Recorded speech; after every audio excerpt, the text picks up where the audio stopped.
What if I told you that one unhinged rant from a Hollywood A-lister could destroy a 20-year career and change how America sees celebrity activism forever?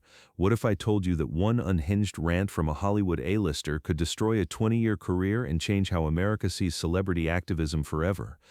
What if that celebrity thought using their platform to attack a conservative activist would earn them progressive hero status, but instead triggered the most humiliating public rejection in entertainment history?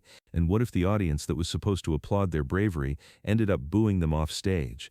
This is how Madison Vale learned that Hollywood privilege has limits, and sometimes the crowd you think you control ends up controlling you. The Beverly Hills Hotel's Crystal Ballroom was packed with entertainment industry elite for the annual Media Freedom Awards.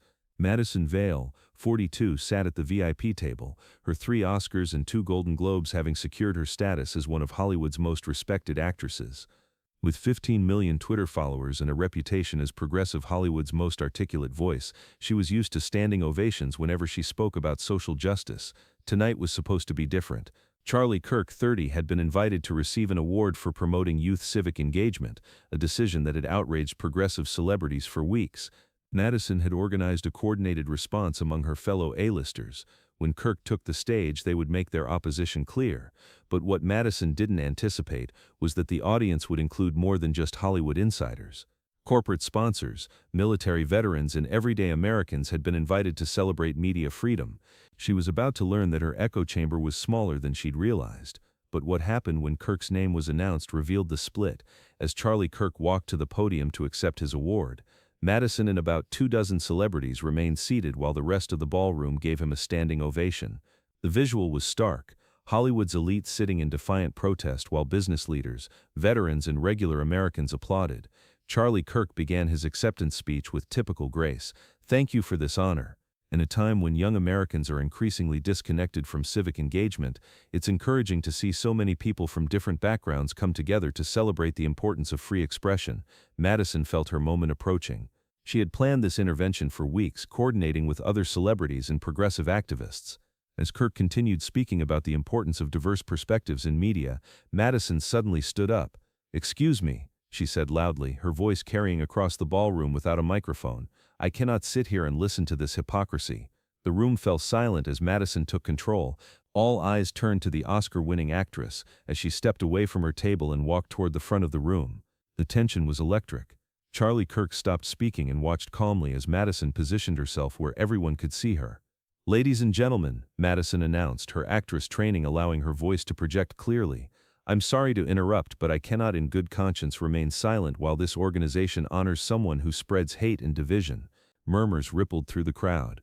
Some celebrities began nodding approvingly, but the broader audience looked confused and uncomfortable. "Madison Vale, everyone," Charlie Kirk said calmly into his microphone. "Three-time Oscar winner and passionate advocate, would you like to use the podium to explain your concerns?" The offer caught Madison off guard. She had expected Kirk to get defensive or for security to remove her. Instead, he was inviting her to speak. "I don't need a podium to speak truth to power," Madison declared dramatically. "Charlie Kirk represents everything wrong with this country. He promotes policies that harm women, minorities, and the LGBTQ+ community. He's a threat to democracy itself." The first sign of trouble appeared in the audience reaction. Madison expected applause from the room, but instead heard a mix of uncomfortable murmurs and a few scattered claps from her celebrity allies. The broader audience, including military veterans and business leaders, looked skeptical of her dramatic performance. Charlie Kirk remained calm at the podium. "Those are serious accusations, Madison. Can you be specific about which policies you're referring to?" Madison felt confident.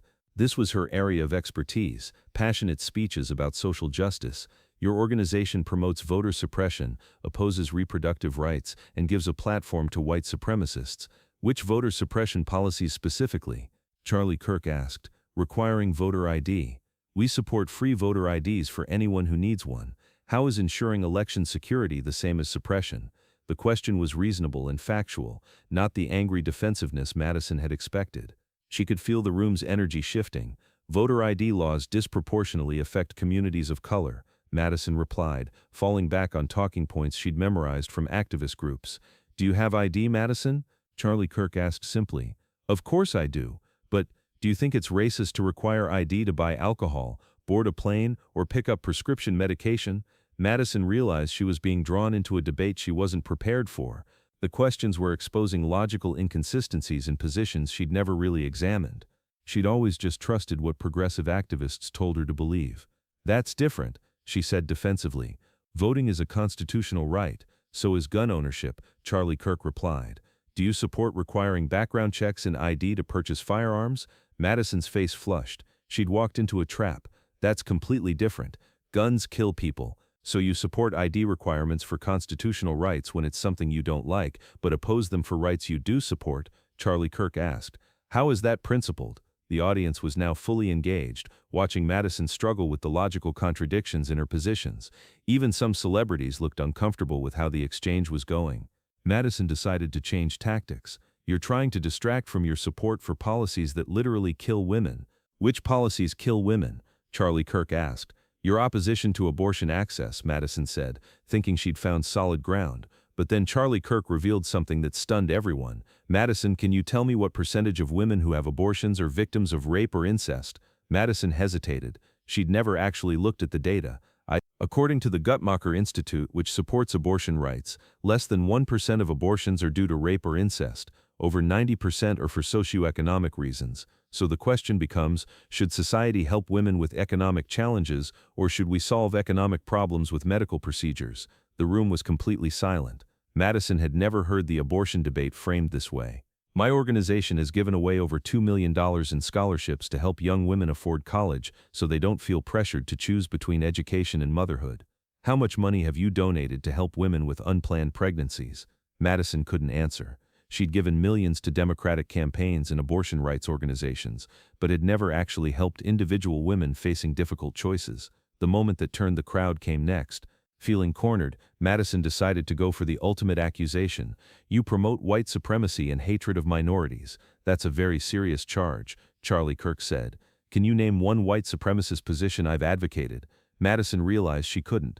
She'd never actually researched Kirk's positions. She'd only heard second-hand descriptions from activists and late-night talk show hosts. You use dog whistles and coded language," she said desperately. "Like what?" Kirk pressed gently.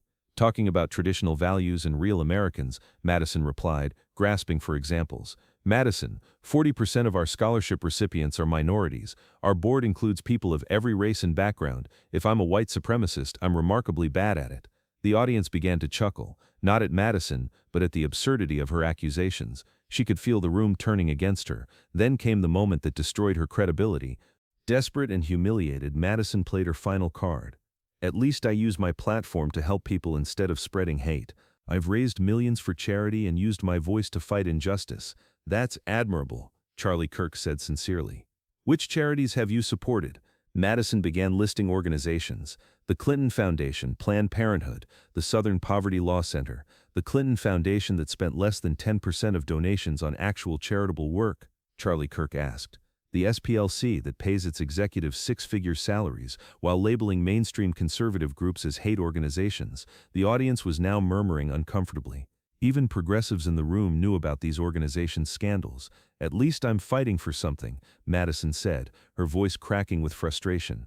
"You are," Charlie Kirk agreed. "But fighting for what?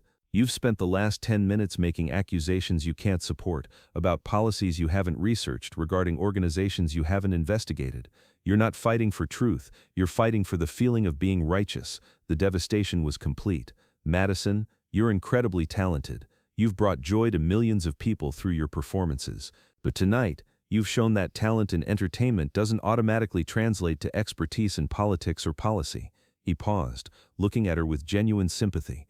"The same passion that makes you a great actress, the ability to fully commit to a role, to believe completely in a character, might make you vulnerable to believing completely in political narratives without questioning them." The room was dead silent. Madison stood frozen, realizing that her dramatic intervention had backfired spectacularly. "I encourage you to research these issues for yourself," Charlie Kirk concluded. "Not from activists or political groups, but from original sources. Form your own opinions based on evidence, not emotions." Then something unprecedented happened. The audience began to applaud, not politely, but enthusiastically. Even some celebrities who had initially supported Madison's protest were now clapping for Kirk's measured response. Madison looked around the room in shock. The crowd she thought would support her dramatic stand was instead applauding the man she'd tried to destroy. She walked back to her table in complete silence, her face burning with embarrassment. The celebrities around her avoided eye contact, suddenly finding their phones very interesting. Charlie Kirk finished his acceptance speech graciously, thanking Madison for demonstrating why free speech and open debate are so important. The aftermath was immediate and brutal. Video of the exchange was online within minutes. Madison Meltdown began trending, but not in the way her publicist had hoped. The clip showed a respected actress making unsubstantiated accusations and being calmly dismantled by facts and logic. Conservative accounts shared the video endlessly, but the real damage came from moderate and even liberal commentators who criticized Madison's approach. Late-night hosts who usually mocked conservatives instead made jokes about celebrities who confuse activism with acting. Madison's next 3 film projects were quietly canceled. Directors privately said they couldn't afford the controversy. Her endorsement deals evaporated. Within months, her career had imploded, but the broader impact was even more significant. The incident became a turning point in how Americans viewed celebrity political activism. Polls showed declining trust in celebrity opinions on political matters. The lesson resonated far beyond Hollywood. Madison Vale learned that passion without preparation is just performance, that accusations without evidence are just character assassination, and that crowds are more intelligent than celebrities often assume. She had expected her Hollywood status to carry weight in a political argument, but discovered that outside her industry, people cared more about facts than fame. She thought her emotional appeal would trump logical analysis, but learned that adults prefer substance over theatrics. Most importantly, she discovered that real activism requires more than striking a pose and making accusations. It requires research, understanding, and the willingness to have your ideas challenged and potentially changed. The transformation was profound and permanent. 6 months later, Madison published a public apology, admitting she had made serious accusations without proper research. She announced she was stepping back from political activism to educate myself before presuming to educate others. Charlie Kirk, meanwhile, saw his platform grow exponentially. The incident had shown millions of Americans that conservative ideas could withstand scrutiny, while progressive accusations often couldn't. That night at the Beverly Hills Hotel proved something both Hollywood and America needed to learn.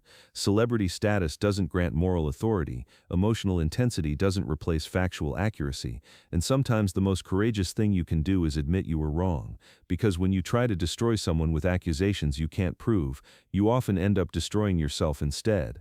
Madison Vale learned that lesson in the most public way possible, but in doing so, she taught millions of others that truth matters more than celebrity, and facts matter more than feelings.